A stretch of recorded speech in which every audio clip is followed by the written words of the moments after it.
حضرت طفیل نے کہا ماں جانتی ہو یہ کون تھا؟ کہا نہیں، یہ 4 سال سے آ رہا ہے، کون ہے معلوم؟ کہا نہیں، امیر المومنین ہے حضرت عمر فاروق رضی اللہ تعالیٰ۔ بڑھیا چیخ پڑی، بیٹا کیا کہہ رہے ہو؟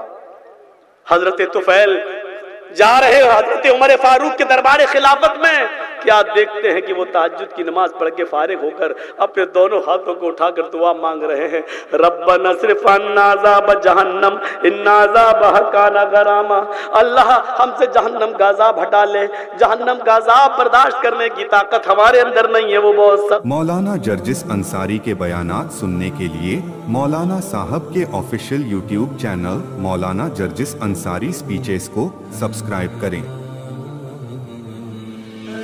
الحمدللہ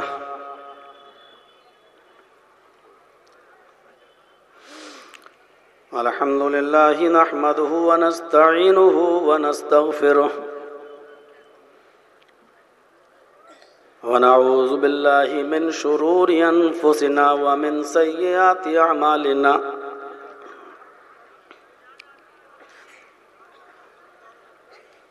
من يهده الله فلا مضل له ومن يضلله فلا هادي له،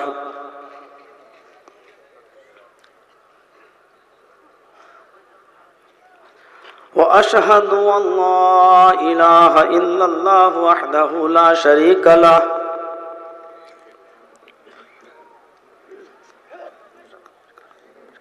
وأشهد أن محمدا عبده ورسوله،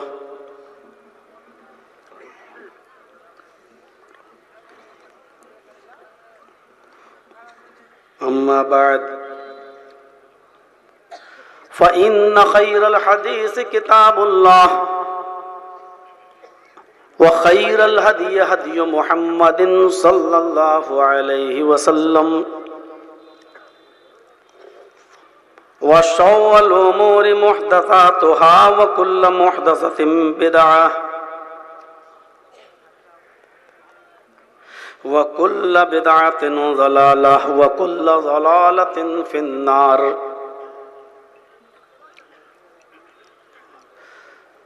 أعوذ بالله من الشيطان الرجيم، بسم الله الرحمن الرحيم،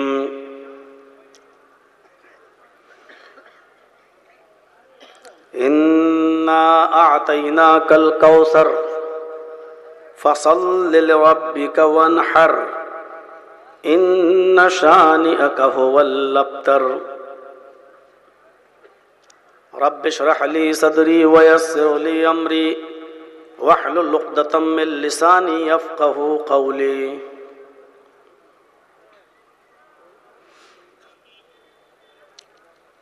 اس اجلاس کے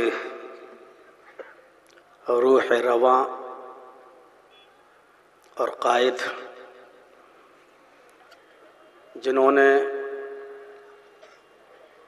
مسلسل کئی مہینوں تک کانٹیکٹ میں رہے اور لگے رہے اور اس وقت تک پیچھا نہیں چھوڑا جب تک کہ پروگرام کی ڈیٹ نہیں لے لی،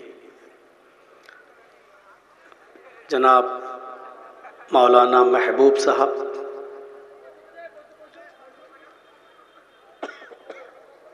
میرے محترم دوست جو کئی جلسوں میں ہمارے ساتھ رہے، مدنی پور اور کھڑگپور اور بنگال کے اطراف و اکناف میں، اور خوش قسمتی یہ ہے کہ وہ آج آپ کے اس اجلاس کی نظامت بھی کر رہے ہیں، جناب مجاہد حبیبی صاحب، ڈاکٹر محمد اسماعیل صاحب، اس اجلاس کے صدر صاحب، اور اسٹیج پر بیٹھے ہوئے دیگر مؤقر علماء کرام، گھسیا گھاٹ ضلع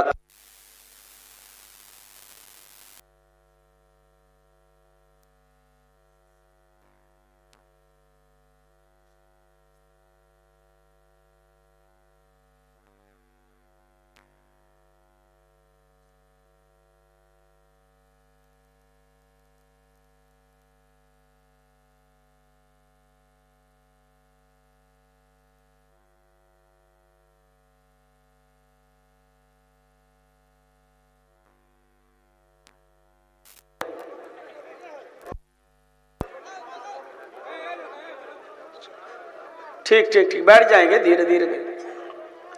ہاں آج 25 نومبر کو یہ ٹائم یہاں فکس ہوا، آپ تک پہنچا.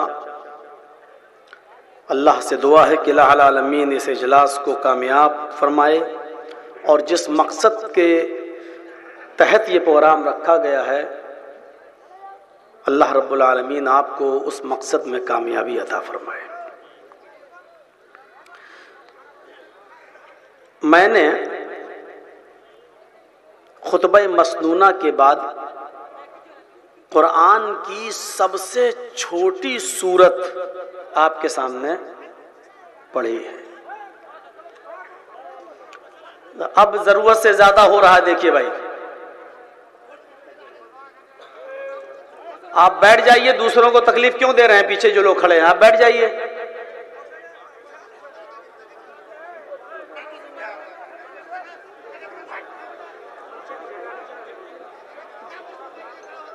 یہ لگ رہا ہے جیسے مہابھارت کے یدھ لڑ کے آیا ہے.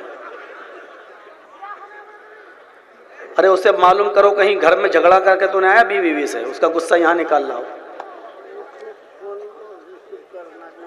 آپ لوگ بیٹھ جائیے تھوڑا سا. تو میں نے قرآن کریم کی سب سے چھوٹی سورت کی تلاوت کی ہے. قرآن کریم کی سورتوں میں 114 سورتوں میں سب سے چھوٹی سورت میں نے آپ کے سامنے پڑھی ہے. دل چاہتا ہے کہ اس سورت کو پھر پڑھوں آپ کے سامنے. انا اعطیناک الکوثر فصل لربک وانحر ان شانئک هو الابتر. میں سمجھتا ہوں کہ اس میں جتنے لوگ بیٹھے ہیں سبھی کو یہ سورت یاد ہوگی. اس کے ترجمے پر غور کیجیے تاکہ پوری تقریر جب تک میں بولوں آپ یہیں سے ذہن میں رکھ لیں کہ میں کیا بولنا چاہتا ہوں اور میرا اشارہ کیا ہے. انا اعطیناک الکوثر. محمد الرسول اللہ صلی اللہ علیہ وسلم کو اللہ نے کہا ہے میرے نبی ہم نے آپ کو خیر کثیر سے نوازا ہے. کوثر کثیر سے مشتق ہے. ہم نے آپ کو بہت سی خوبیوں اور بہت سی بھلائیوں سے نوازا ہے. فصل لربک وانحر. شکرانے کے طور پر آپ اپنے رب کے لیے نماز پڑھتے رہیے اور قربانی کرتے رہیے. فصل لربک فصل لربک وانحر. اپنے رب کے لیے نماز پڑھتے رہیے اور قربانی کیجیے. اور آگے والے جملے پر بھی غور کیجیے. ان شانئک هو الابتر. یقیناً آپ کا دشمن ہی ابتر ہوگا، بے نام و نشان ہو جائے گا، مقطوع نسل ہو جائے گا، یعنی آپ کا دشمن ہی برباد ہو جائے گا. یہ آیت ہمیں خود یہ بتلا رہی ہے کہ اللہ تبارک و تعالی نے نبی اکرم کے زخمی اور مغموم دل پر مرہم رکھا ہے اور تسلی دی ہے. آپ پریشان ہوں گے، اس پریشانی کو دور کرنے کے لیے کہا کہ آپ کا دشمن ہی بے نام و نشان ہو جائے گا. اصل میں اس سورت کا ایک سبب ورود ہے.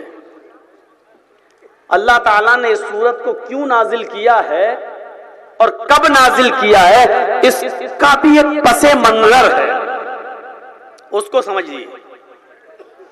نبی اکرم صلی اللہ علیہ وسلم کی جو پہلی بیوی تھی جن کا نام تھا خدیجہ، آپ کی خدیجہ سے جو اولاد پیدا ہوئی ان کی تعداد 6 ہے. 4 بیٹیاں اور 2 بیٹے.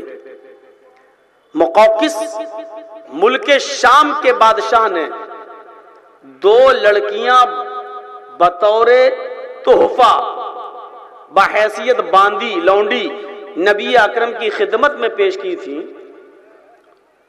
ایک کا نام تھا سیرین اور ایک کا نام تھا ماریا قبطیہ. سیرین کو اللہ کے رسول نے حسان ابن ثابت کو اپنے صحابی کو دے دیا اور ماریا قبطیہ کو اللہ کے نبی نے اپنے پاس رکھ لیا. وہ لونڈی تھی، بیوی نہیں تھی. ظاہر ہے لونڈی سے بھی بیوی والی خدمت لی جا سکتی ہے. شریعت میں پہلے بھی اجازت تھی، اب بھی اجازت ہے، لیکن اب لونڈی چلتی نہیں ہے. جو دنیاوی قانون بنا ہوا ہے اس قانون کے مطابق انسان اپنے بچوں کو بیچ نہیں سکتا، اپنے بیٹے اور بیٹیوں کا سودا نہیں کر سکتا. اس لیے اب لڑکے خریدے نہیں جاتے، بیچے نہیں جاتے، لڑکیاں خریدی نہیں جاتی، بیچی نہیں جاتی. اس لیے غلام اور لونڈی بننے کا رواج بھی ختم ہو گیا ہے. تو ماریا قبطیہ کے بطن سے اللہ کے رسول کا ایک بچہ پیدا ہوا، اس کا نام تھا ابراہیم. 4 بیٹیاں جو نبی اکرم صلی اللہ علیہ وسلم کی خدیجہ سے پیدا ہوئیں، ان کے نام آپ کو معلوم ہے، زینب، رقیہ، ام کلثوم اور فاطمہ. یہ 4 لڑکیاں پیدا ہوئیں. سب سے پہلے خدیجہ کے بطن سے، پیٹ سے نبی اکرم کا جو سب سے پہلا بچہ پیدا ہوا وہ لڑکا تھا، اس کا نام تھا قاسم، اور اسی جہت سے نبی کو کہا جاتا ہے ابو القاسم، قاسم کے باپ. لیکن قاسم زیادہ دن تک زندہ نہیں رہے. پیدا ہونے کے بعد زیادہ دن زندہ نہیں رہے، قاسم کا انتقال ہو گیا. اس کے بعد زینب پیدا ہوئی، پھر رقیہ، ام کلثوم اور فاطمہ. اور فاطمہ کے بعد ایک اور بیٹا پیدا ہوا نبی اکرم کا خدیجہ کے پیٹ سے، اس کا نام تھا عبداللہ، جن کو طیب اور طاہر بھی کہا جاتا ہے. عبداللہ بھی زیادہ دن زندہ نہیں رہ سکے اور ان کا بھی انتقال ہو گیا. یعنی لڑکے نہیں بچتے تھے اور لڑکیاں. زینب لمبی عمر تک زندہ رہیں، نبی اکرم نے شادی بھی کرائی. زینب کی بیٹی امامہ کو اپنی گود میں کھلایا بھی. رقیہ اور ام کلثوم کا بھی آپ نے نکاح کرایا. فاطمہ کا بھی نکاح حضرت علی کے ساتھ کیا. یہ الگ بات ہے کہ نبی کی زندگی میں زینب کا بھی انتقال ہو گیا، رقیہ کا بھی انتقال ہو گیا، ام کلثوم کا بھی انتقال ہوا. صرف نبی کی بیٹی فاطمہ بچی جو نبی اکرم کی زندگی میں بھی زندہ تھی. اور نبی اکرم کے انتقال کے 6 مہینے کے بعد حضرت فاطمہ کا انتقال.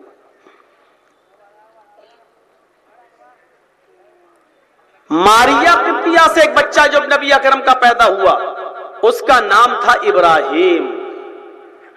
اب جو چیز بتانا چاہتا ہوں اس کو ذرا سننے کی کوشش کریے گا. ابراہیم، وہ ابراہیم جب پیدا ہوئے تو خوشی تھی، لیکن 18 مہینے کی مدت گزار کر، 1.5 سال کی عمر گزار کر ابراہیم کا بھی انتقال ہوا.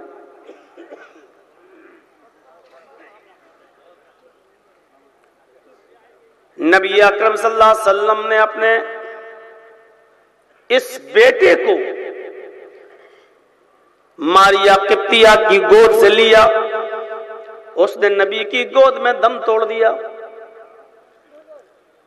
بخاری شریف کتاب الجنائز کے الفاظ پر ذرا نظر ڈالیے. جیسے اس 18 مہینے کے بچے نے، ابراہیم نے آخری سانس لی محمد رسول اللہ کی گود میں، آپ نے اس بچے کو ماریا قبطیہ کے بستر پر جیسے ہی لٹایا، اس کا انتقال ہو چکا. نبی اکرم کی آنکھوں میں آنسو آ گئے، آپ کی آنکھیں آنسوؤں سے ڈبڈبا گئی اور زبان مبارک پر یہ الفاظ جاری ہو گئے، ان العین تدمع والقلب يحزن. ان العین تدمع والقلب یحزن ولا نقول الا ما یرضی ربنا وانا بفراقک لمحزونون یا ابراہیم۔ یہ اللہ کے نبی نے ابراہیم کے انتقال پر یہ جملے ادا کیے، آئے میرے بیٹے میری آنکھیں اشکبار ہیں، ان العین تدمع، میرے بیٹے میری آنکھوں سے آنسو جاری ہیں، ان العین تدمع، میری آنکھیں اشکبار ہیں، آنکھوں میں آنسو ہیں، والقلب یحزن، اور تیری جدائی سے میرا دل غمگین ہے، میں غم زدہ ہوں۔ دیکھیے ایک باپ کا درد سمجھنے کی کوشش کی، آنکھیں اشکبار ہیں، ان العین تدمع، آنکھوں سے آنسو جاری، والقلب یحزن، میرا دل غمگین، لیکن اس کے باوجود شریعت پر پابندی کی انتہا دیکھیے، ولا نقول الا ما یرضی ربنا، لیکن ہم اپنی زبان سے ایسی باتیں نہیں کہیں گے، تیرا انتقال ہو گیا لیکن ہماری زبان سے ایسے جملے ادا نہیں ہوں گے جس سے میرا مولا مجھ سے ناراض ہو جائے، ولا نقول الا ما یرضی ربنا، ہم وہی باتیں کہیں گے جس سے میرا رب راضی ہو، جس سے میرا خدا خوش ہو، جس سے میرا رب راضی ہو، میں اپنی زبان سے کوئی ایسے جملے نہیں نکالوں گا جیسے آج اپنی اولاد کے مرنے پر سینہ پیڑنے لگتی ہیں، بال نوچنے لگتی ہیں، دوپٹے کا پتہ نہیں، چادر کا پتہ نہیں، پردہ کہاں چلا گیا پتہ نہیں، اور دیواروں پہ سر پٹکنے لگتی ہیں، کبھی بال نوچنے لگتی ہیں ہماری بہنیں ہماری مائیں، اور کبھی گریبان چاک کرنے لگتی ہیں، کپڑے پھاڑنے لگتی ہیں، اور کھلونے نکال کے لاتی ہیں کہ اب اس سے کون کھیلے گا، اب کیا ہوا، تو چلا گیا ہمیں چھوڑ کے، کیا کیا جملے ان کی زبان سے نکلنے لگتے ہیں۔ اللہ کے نبی کیا کہہ رہے ہیں، وَلَا نَقُولُ إِلَّا مَا يَرْضَى رَبُّنَا، ہم اپنی زبان سے ایسے کوئی جملے نہیں نکالیں گے جس سے میرا مولا ناراض ہو جائے، جس سے میرا پروردگار ناراض ہو جائے، وَإِنَّ بِفِرَاقِكَ لَمَحْزُونُونَ يَا إِبْرَاهِيمُ، اے ابراہیم تیری جدائی سے مجھے غم ضرور ہے۔ غمگین ہونے کا مطلب یہ نہیں ہے کہ میں اپنا سینہ چاک کروں، غمگین ہونے کا مطلب یہ نہیں کہ اپنا سر دیوار میں ماروں، یہ امانت اللہ کی تھی، اللہ نے لے لی۔ نبی کے اس بیٹے کے انتقال کے بعد جو کافروں میں مین جو تھے بہو چرچت لوگ، ابو جہل، ابو لہب، عاص ابن وائل، ایسے لوگ یہ خوش ہو رہے ہیں، اور ابو لہب تو اپنے گھر میں جشن منا رہا ہے۔ کسی کے انتقال پر اگر کہیں جشن منایا جا رہا ہو تو آپ سمجھ لیجئے گا کہ وہ ابو لہب سے ان کا کوئی رشتہ ہے۔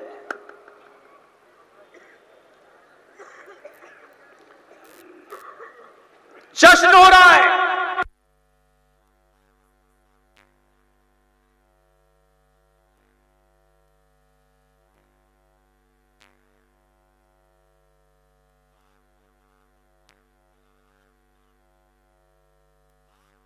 مرنے کے بعد باپ کی فیکٹری کو اس کا بیٹا سنبھالتا ہے، باپ کے کاروبار کو اس کی اولاد سنبھالتی ہے۔ محمد کی فیکٹری، محمد کا کاروبار تو یہ اسلام ہے، یہ دین ہے، یہ دعوت ہے، یہ تبلیغ ہے۔ محمد کی اس فیکٹری کو کون سنبھالے گا؟ اس کا تو کوئی بیٹا ہی نہیں ہے۔ قاسم انتقال کر گئے، عبداللہ بھی انتقال کر گئے، یہ ابراہیم بھی چلا گیا، اب کون سنبھالے گا؟ کوئی نہیں ہے۔ اور ان کے زبان سے جو جملہ نکلا تھا وہ یہ کہ لوگوں انتظار کرو، محمد مرا، محمد کا دین بھی مر جائے گا، محمد مٹا، محمد کا دین بھی مٹ جائے گا، محمد اور اس کے دین کا کوئی نام لینے والا نہیں ہوگا۔ نقل کفر کفر نباشت، کافروں کے الفاظ کو انہی کے الفاظ میں نقل کر دینا کفر نہیں کہلاتا ہے۔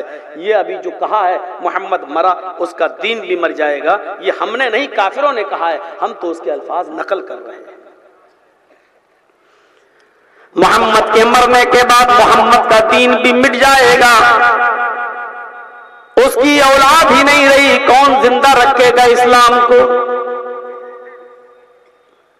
یہاں کافر یہ کچوکے لگا رہے ہیں، یہاں کافر خوشیاں منا رہے ہیں، جشن منا رہے ہیں۔ وہ لوگوں محمد بھی مرنے والے ہیں، محمد کے مرنے کے بعد محمد کا دین بھی مٹ جائے گا، محمد کا نام و نشان بھی ختم ہو جائے گا، اور محمد رسول اللہ کے مرنے کے بعد محمد کا بھی نام لینے والا کوئی نہیں ہوگا۔ نبی اکرم نے اپنے بیٹے کی باڈی کو بستر پہ رکھا، باہر نکل رہے ہیں تو یہ سب جملے سن رہے ہیں، نظریں آسمان پہ ڈالی، الہ العالمین میرے صحابہ اپنی جانوں کی قربانی دے کر اسلام کو سینچ رہے ہیں، اسلام کے پودے کو درخت بنانا چاہتے ہیں، اور یہ کہہ رہے ہیں کہ محمد کے مرنے کے بعد محمد کا دین بھی مر جائے گا، محمد کے مٹنے کے بعد محمد کا دین بھی مٹ جائے گا، محمد کے انتقال کے بعد محمد کا نام و نشان بھی مٹ جائے گا۔ اے اللہ، پھر میرے ساتھیوں کی قربانی کا کیا مطلب؟ کیا ایسا ہوگا کہ میرے انتقال کے بعد اسلام مر جائے، اسلام مٹ جائے، میرا نام بھی مٹ جائے، میرا نام کوئی لینے والا نہ ہو؟ کیا ایسا بھی ہوگا؟ ایسا بھی ہو سکتا ہے؟ اللہ نے کہا جبریل کیا دیکھ رہے ہو؟ میرے نبی کا دل غمگین ہے، اس کو اپنے بیٹے کی جدائی کا غم بھی ہے، اور ادھر کافروں نے ایسے ایسے کچوکے لگائے ہیں۔ اب محمد رسول اللہ کو، میرے حبیب کو یہ فکر ہو گئی، کیا میرے انتقال کے بعد میرا نام و نشان مٹ جائے گا، یہ دین مٹ جائے گا؟ جاؤ اور ان کو خوشخبری سنا دو۔ تب جبریل قرآن کی یہ سورت لے کر نازل ہوتے ہیں، انا آتیناک الکوثر فصل لربک وانحر ان شانئک هو الابتر۔ اے میرے حبیب، اللہ نے کہا ہے، اے میرے نبی، کون کہتا ہے آپ کے انتقال کے بعد آپ کا نام و نشان مٹ جائے گا؟ اللہ نے کہا ہے، ہم نے آپ کو بہت سی خوبیوں سے نوازا ہے، ہم نے آپ کو بہت سی بھلائیوں سے نوازا ہے، ہم نے آپ کو خیر کثیر دی ہے۔ الم نشرح لک صدرک، کیا ہم نے آپ کے لیے آپ کے سینے کو کھول نہیں دیا؟ ووضعنا عنک وزرک، آپ کے اوپر جو بوجھ تھا جو آپ کو جینے نہیں دیتا تھا، کیا ہم نے اس بوجھ کو آپ کے اوپر سے ہٹا نہیں دیا؟ الذی انقض ظہرک، جو بوجھ آپ کی پیٹھ، آپ کی کمر توڑے ڈال رہا تھا، اس بوجھ کو ہم نے آپ کے اوپر سے ہٹایا نہیں۔ ورفعنا لک ذکرک، اور میرے نبی، کیا ہم نے آپ کے ذکر کو بلند نہیں کر دیا؟ کیا ہم نے آپ کے نام کو بلند نہیں کر دیا؟ یہ عرب کے سردار یا ابو لہب، ابو جہل، عاصم وائل، مغیر، یہ تمام لوگ یہ کہہ رہے ہیں کہ محمد کے مرنے کے بعد محمد کا نام و نشان مٹ جائے گا۔ میں ضمانت دیتا ہوں، میں گارنٹی دیتا ہوں، اے محمد صلی اللہ علیہ وسلم، کوئی آپ کے نام کو مٹا نہیں سکتا جب تک مسجد کے مینارے کی بلندیوں پر کھڑے ہو کر میرا کوئی بندہ میرا نام لے گا، اللہ اکبر، اللہ اکبر، اشہد ان لا الہ الا اللہ، قسم ہے مجھے اپنے عزت و جلال کی، اس کی اذان اس وقت تک مکمل ہی نہ ہوگی جب تک میرے نام کے بعد وہ آپ کا نام نہ لے لے، اشہد ان محمد رسول اللہ۔ کون کہتا ہے کہ آپ کے انتقال کے بعد آپ کا نام و نشان مٹ جائے گا؟ جب تک میرا نام باقی رہے گا، میرے نام کے ساتھ ساتھ آپ کا نام بھی باقی رہے گا۔ کون کہتا ہے کہ آپ کے انتقال کے بعد آپ کا نام مٹ جائے گا؟ کہنے دو، آگے آئے گی بات، کہنے دو جو کہہ رہے ہیں، بولنے دو جو بول رہے ہیں۔ زیادہ بولنے کی وجہ سے کوئی آدمی سچا تھوڑی ہو جاتا ہے۔ ہمارے ملک میں بھی ایک آدمی ہے جو بہت بولتا ہے، اور جب زیادہ بولتا ہے تو دنیا میں سب سے بڑے جھوٹے کے نام سے بھی مشہور ہے۔ اور سنا نا کچھ دنوں پہلے، وہ سنا ہے سعودیہ گیا تھا اور وہاں کے بادشاہ سے کہہ رہا تھا توپ دیکھ کر، وہاں کی جو توپ تھی اس کو دیکھ کر کہتا ہے یہ کتنا پھینکتی ہے؟ تو سعودیہ کے بادشاہ نے کہا واللہ یا حبیبی آپ سے کم پھینکتی ہے۔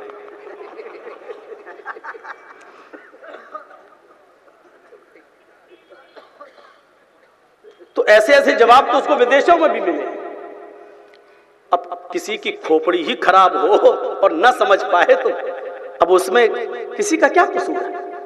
اِنَّا أَعْطَيْنَاكَ الْكَوْثَرَ، ہم نے آپ کو خیر کثیر سے نوازا ہے۔ کون کہتا ہے کہ آپ کے انتقال کے بعد آپ کا نام و نشان مٹ جائے گا؟ جب تک اذان ہوتی رہے گی میرا نام لیا جائے گا، میرے نام کے بعد آپ کا نام بھی لیا جاتا رہے گا۔ اے نبی، اذان کے بعد میرے بندے دعا پڑھیں گے، اس دعا میں بھی آپ کا نام لیں گے۔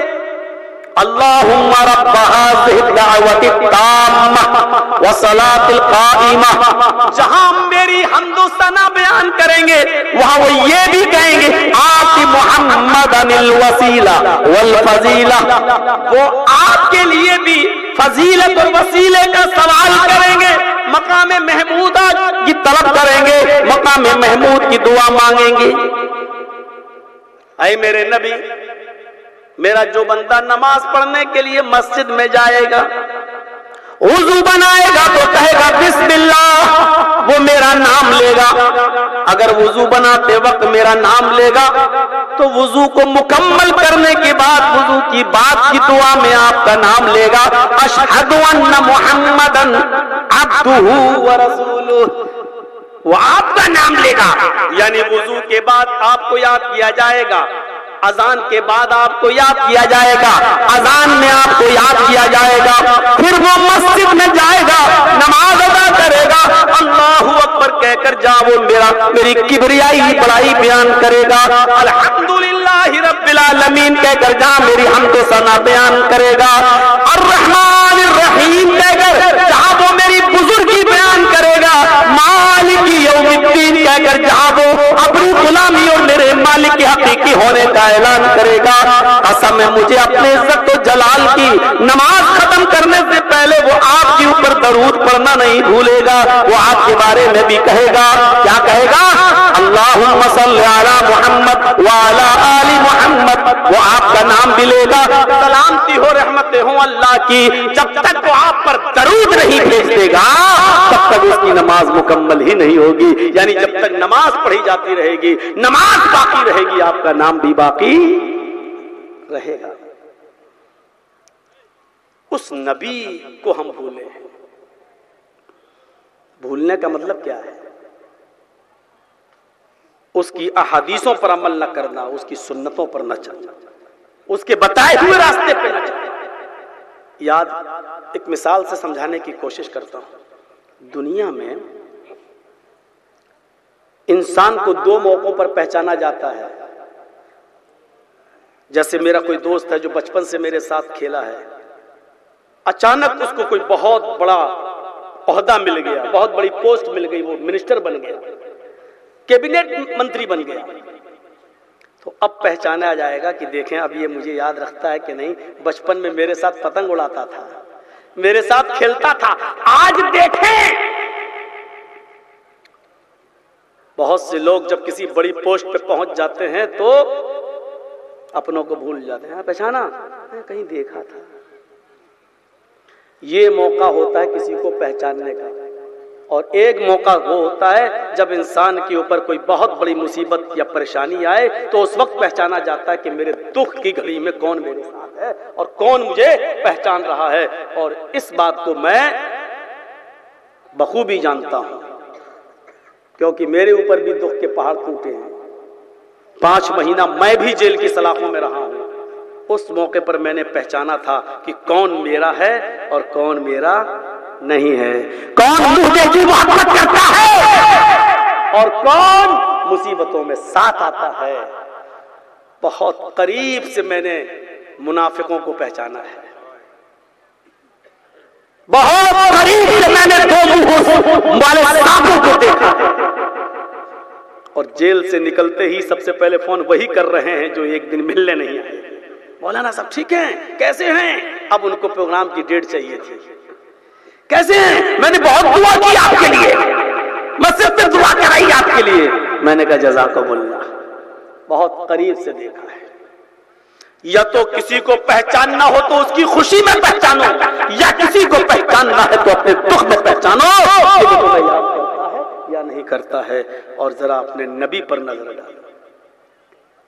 اس سے بڑی خوشی میرے نبی کو کیا ملے گی کہ مقام حتیم سے بیت المقدس تک گئے، اور بیت المقدس سے سفر معراج ہوئی، اور سفر معراج پہ گئے تو وہاں 50 وقت کی نماز کا تحفہ محمد رسول اللہ کو دیا۔ کتنی بڑی خوشی کی بات تھی، نبوت کا تاج پہنا دیا گیا، 50 وقت کی نماز فرض کر دی گئی، امت کی ہمدردی اور امت کی محبت میں بار بار اللہ کے پاس جاتے رہے، اللہ میں تو پڑھ لوں گا 50 وقت کی نماز لیکن میری امت نہیں پڑھ پائے گی، 40 کر دی، اللہ میں تو پڑھ لوں گا 40 وقت کی نماز لیکن میری امت نہیں پڑھ پائے گی، 30 کر دی، اللہ میں تو پڑھ لوں گا 30 وقت کی نماز لیکن میری امت نہیں پڑھ پائے گی، 20 ہو گئی، 20 اللہ میں تو پڑھ لوں گا لیکن میری امت کا کیا ہوگا، 10 رہ گئی، اللہ موسیٰ کی امت تو 2 وقت کی نہیں پڑھ پائی، میری امت 10 وقت کی کہاں سے پڑھ لے گی، اللہ نے کہا 5، کہا ٹھیک ہے لے کے چلائے۔ اتنی بڑی خوشی ملی لیکن اپنی امت کو نہیں بھولے، اتنا بڑا مقام لیکن نبی اپنی امت کو یاد رکھ رہا ہے۔ اور جب دنیا میں آنے والے ہوئے تو اس انعام پر، اس خوشی پر اللہ کا شکریہ ادا کر رہے ہیں، اور جانتے ہو شکریہ ادا کرتے ہوئے کیا کہا، التحیات للہ والصلوات والطیبات۔ آج جو تحیات میں پڑھتے ہو نا نماز میں، یہ اللہ کے رسول نے نماز میں کب سکھائے ہیں؟ یہ جملے آسمان پر کہے تھے اللہ کے رسول نے، اللہ سے کیا کہا تھا، 50 وقت کی نماز 5 وقت کی رہ گئی، اور جب لے کے آئے تو اللہ کا شکریہ ادا کرتے ہوئے کیا کہہ رہے ہیں، التحیات للہ والصلوات والطیبات۔ ہر قسم کی جانی، مالی، جسمانی، بدنی ساری عبادتیں اللہ تیرے لیے ہیں۔ اللہ کا شکریہ ادا کس طریقے سے کر رہے ہیں، ہر قسم کی عبادت، ہر قسم کی تعریف، ہر قسم کی عبادت کا حقدار تو ہے، تیرے لیے۔ اللہ تعالیٰ نے بھی اپنے نبی محمد رسول اللہ کے ان جملوں کا جواب کیا کہہ کر دیا۔ دیکھیے اللہ کے نبی اللہ کی تعریف کر رہے ہیں تو اللہ بھی جواب میں کیا کہہ رہا ہے، السلام علیکہ ایھا النبی ورحمۃ اللہ وبرکاتہ۔ اے میرے نبی، تم نے میری کبریائی، میری بڑائی بیان کی، اے میرے حبیب آپ کے اوپر سلامتی ہو۔ کیا کہا اللہ نے اپنے نبی کے لیے، السلام علیکہ ایھا النبی، اے نبی آپ پر سلامتی ہو، ورحمۃ اللہ وبرکاتہ، اور اللہ کی رحمتیں اور ان کی برکتیں ہوں۔ کتنی بڑی خوشی ہے، اللہ نبی سے کہہ رہا ہے سلامتی ہو آپ پر، اللہ کی رحمتیں اور برکتیں ہوں آپ پر۔ اللہ کے نبی کی زبان سے کیا نکلا، نہیں اے اللہ صرف میرے اوپر نہیں، السلام علیکہ تو نے کہا اے اللہ صرف میرے اوپر نہیں، السلام علینا وعلی عباد اللہ الصالحین۔ اے اللہ یہ سلامتی تیری ہم پر بھی ہو اور تیرے نیک بندوں پر بھی، میری امت پر بھی ہو، وعلی عباد اللہ الصالحین۔ اتنی بڑی خوشی کے موقع پر بھی وہ نبی اپنی امت کو نہیں بھول رہا ہے، اور کیا کہہ رہا ہے وہ نبی، اے اللہ نہیں، تیری سلامتی صرف میرے اوپر نہیں بلکہ میرے امتیوں پر بھی ہونی چاہیے، تیرے اپنے بندوں پر بھی ہونا چاہیے، تیرے نیک بندوں پر بھی ہونی چاہیے۔ السلام علینا ہمارے اوپر بھی ہو، وعلی عباد اللہ الصالحین، اور میرے صالح اور نیک بندوں پر بھی تیری سلامتی ہو۔ اتنی بڑی خوشی کے موقع پر بھی وہ نبی اپنوں کو نہیں بھولا۔ تم شادیوں میں بھول جاتے ہو، کتنے باراتی آئے، 300، 250، 200، اور یہ چور پہلے سے پہنچے ہوئے کھانے کے لیے، ڈکیت بھوکے ننگے ٹھوسنے پہنچے، کھانے نہیں، پہلے سے پہنچے ہوئے ہیں یہ بھوکی بکریوں کی طرح۔ اور پوچھو کیوں آئے ہو تو تمباکو منہ میں کھا کے کہیں گے دعوت ملی ہے لڑکی والے کی طرف سے، بلایا گیا لڑکی والی نے دعوت دی ہے۔ شرم نہیں آتی، نہ تو شریعت سے ثابت ہے لڑکی والے کے گھر کھانا، اور نہ ہی عقل اس بات کی اجازت دیتی ہے کہ تم لڑکی والے کے یہاں کھاؤ۔ اللہ کے رسول نے اپنی بیٹی زینب کا نکاح کرایا، کسی کو نہیں کھلایا، رقیہ کے نکاح میں کسی کو نہیں بلایا،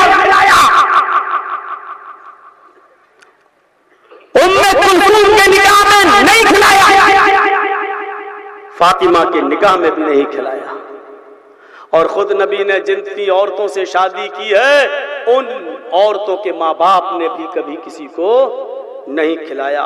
اور کوئی ماں کا لال اٹھے اور ایک دلیل دینے کی کوشش کرے، شریعت سے ثابت ہی نہیں ہے لڑکی والے کی یہاں کھانا، لیکن عقل سے بھی ثابت نہیں ہے۔ ذرا بتائیے کہ لڑکی والا کھانا کھلائے عقل میں آتی ہے؟ اس لڑکی کے باپ اور ماں کے دماغ میں ایک الجھن ہے، جنہوں نے اپنی بیٹی کو 18-20-22 سال تک پالا پوسا، جگر کے ٹکڑے کو آج وہ ودا کر رہے ہیں، رخصت کر رہے ہیں، یقیناً ان کے لیے یہ خوشی کی بات نہیں ہے، وہ تو شریعت کا ایک حکم نافذ کر رہے ہیں، بس شریعت کے ایک حکم کی پابندی کر رہے ہیں۔ ورنہ میرے بھائیو آپ بتاؤ یہ کہاں کی عقل مندی ہے کہ وہ باپ کو خوشی ہوگی جنہوں نے 20 سال تک اپنی بیٹی کو پالا ہو، آج وہ بیچارہ اپنی بیٹی کو اپنے بوجھ کاندھے پر سر رکھ کر، اس کی بیٹی رو رہی ہے، اس کے روتے ہوئے آنسوؤں کو دیکھ کر باپ بھی رو دیتا ہے، ماں بھی اور بھائی بھی۔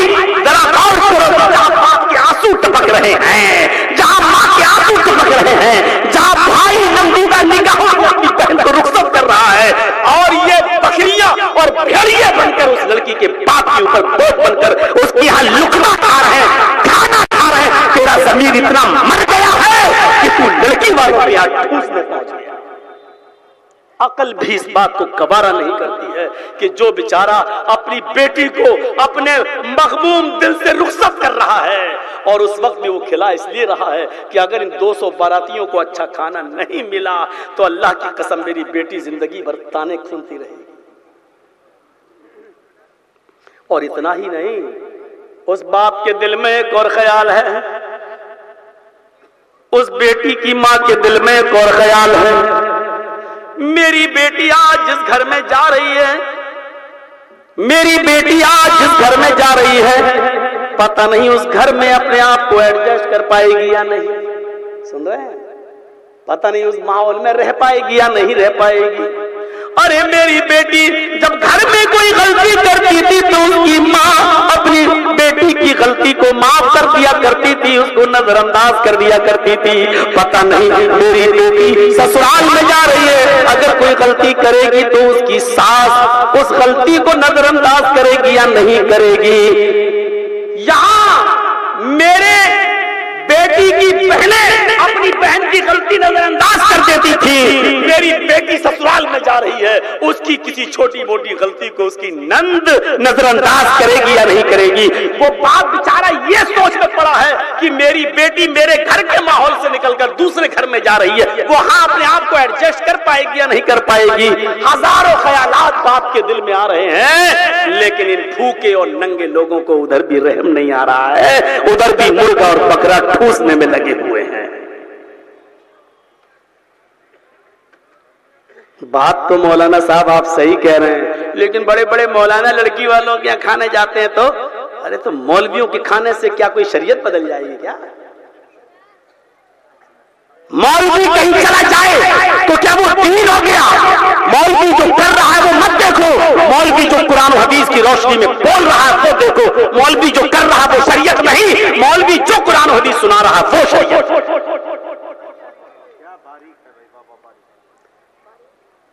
میرے پیارے ساتھیوں، نظر انداز باپ کہہ رہا ہے کہ میری بیٹی کی غلطی میری بیوی نظر انداز کر دیا کرتی تھی، لیکن پتہ نہیں جس گھر میں جا رہی ہے اس کی ساس نظر انداز کرے گی یا نہیں، اس کی نند نظر انداز کرے گی یا نہیں کرے گی، میری بیٹی اپنے آپ کو اس ماحول میں ایڈجسٹ کر پائے گی یا نہیں۔ اور خود لڑکی کے دل میں تمام خیالات آ رہے ہیں کہ نئے ماحول میں جا رہی ہو کیا ہوگا، اور ایسے ٹینشن بھرے ماحول میں تم جا کر وہاں کھاتے ہو۔ اسی لیے اللہ کے رسول نے لڑکی والوں کو کھلانے کی ذمہ داری سے دور رکھا ہے۔ ولیمہ کرو جتنا شاندار طریقے سے کرنا ہو اور کھلاؤ، اور ولیمہ کوئی ایک ہی دن تھوڑی ہے، ولیمہ اگر اللہ تعالیٰ نے تمہیں استطاعت دی ہے 5 دن کھلاؤ، 10 دن کھلاؤ، 20 دن کھلاؤ، 1 مہینہ کھلاؤ۔ یہ تو شریعت میں اتنا کہہ دیا اولم ولو بشاتن، اگر تمہارے پاس کچھ نہ ہو تو کم سے کم 1 بکری ہی کر دو، یعنی تھوڑا ہی کھلا دو، لیکن زیادتی کی کوئی قید نہیں ہے، پورا محلہ کیا پورا شہر بلا کر کھلا کھلاؤ، لیکن ولیمہ لڑکے والا کھلائے گا۔ لڑکی والوں کو اس ذمہ داری سے دور رکھا ہے محمد رسول اللہ صلی اللہ علیہ وسلم۔ یہاں تو لڑکی پر ظلم، باراتیوں کا پیٹ پہلے بھرو اور ساتھ میں ایک ہیرو ہونڈا بھی دو، پلسر بھی دو، اپاچے بھی دو، بلٹ بھی دو۔ اب اس طرف نہیں جانا چاہتا ہوں، بہت تقریریں ہو چکی ہیں جہیز پر میری۔ 25 سال تقریروں کا دور اسی بہار و بنگال کی سرزمین پر گزار دیا، 25 سال سے ٹس سے مس نہیں ہوئے، تو آج کیا ہو گیا؟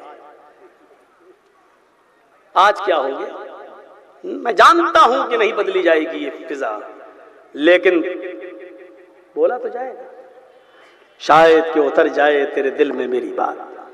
میرے بھائیوں ذرا تصور کریے آپ، ہم نے خود اپنے اوپر مصیبت بنا لیا۔ وہ نبی جو خوشی میں بھی نہیں بھولا، اللہ نے کتنی بڑی خوشی دی، اے نبی آپ پر سلامتی ہو۔ اللہ کے نبی کہتے ہیں نہیں نہیں، صرف میرے اوپر نہیں، اللہ ہمارے اوپر بھی اور ہمارے امتیوں پر، تیرے نیک بندوں پر خوشی میں نہیں بھولے، غم، دکھ، درد۔ فرمایا اللہ کے نبی صلی اللہ علیہ وسلم نے، اور اس حدیث کی راوی حضرت عائشہ صدیقہ ہیں، اے ہے بیوی سے زیادہ کون بتائے گا گھر کے حالات؟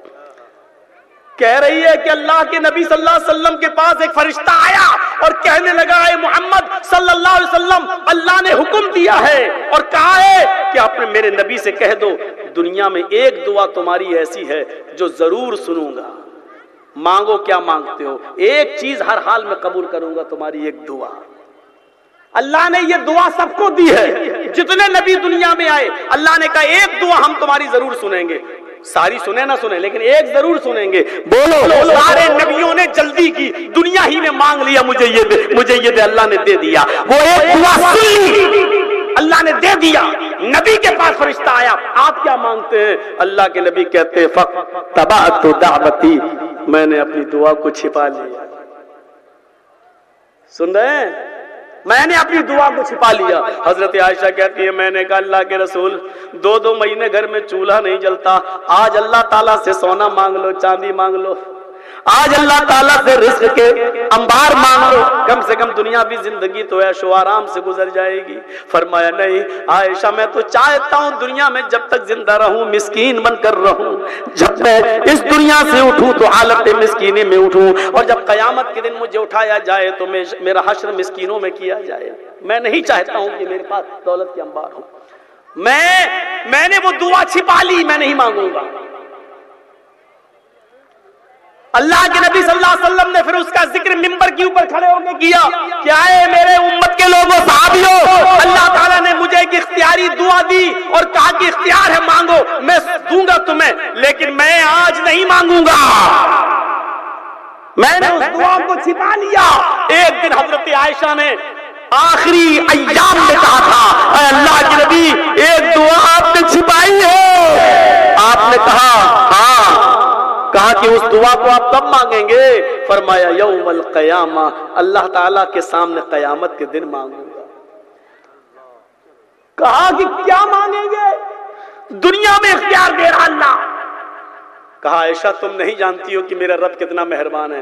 اس نے کہا ایک دعا کا اختیار ہے، اس نے یہ نہیں کہا دنیا ہی میں، اس نے کہا ایک دعا تم کبھی بھی مانگو ہم تمہاری سنیں گے، ہم دنیا ہی میں مانگ کب رہے، ہم تو آخرت میں مانگیں گے۔ فرمایا اللہ کے نبی پتہ نہیں کب کون اس دنیا سے چلا جائے، کم سے کم مجھے تو بتا دو کہ وہ دعا کیا ہے جو قیامت کے دن آپ مانگیں گے اللہ سے۔ فرمایا عائشہ جب میری امت پریشان ہوگی، نفسا نفسی کا عالم ہوگا، جہنم کے دروازے پہ کھڑی ہوگی، سارے انبیاء سفارش سے منع کر دیں گے، میری امت کے لوگوں کے لیے جہنم میں بھیجنے کا پروانہ جاری ہو جائے گا۔